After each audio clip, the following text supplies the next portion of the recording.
When you see a young up and coming act sing one of your songs, one of your classic hits, like what's that like? What's that feel like? Oh, it's an honor. You know, that was one of the things about this particular album that I really wasn't aware of, because I went in the studio.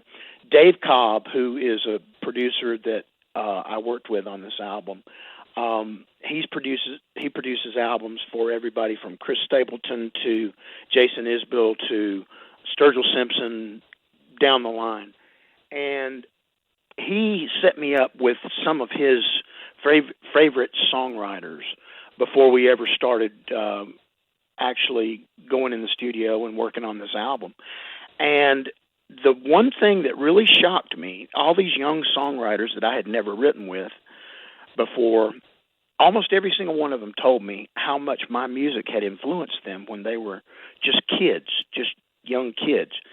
And that came as a very pleasant surprise to me, because as an artist, from my standpoint, I never really thought about, all I wanted to do was take my music out to as many people as I possibly could, but I never really thought about the fact that there's going to be a certain amount of that audience that you play for, that you get to follow your music and like your music, that are going to end up in the music industry themselves someday. And to find out that they were influenced by something that you did, 20 years ago or 30 years ago or whatever it may be, that is a great surprise, and for me is a great honor. It just lets you know that you've had more of an influence and more of an impact on people than you sometimes realized. And it's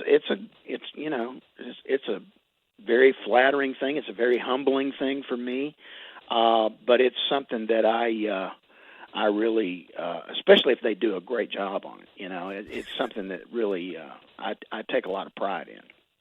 If they do a bad job on it, though,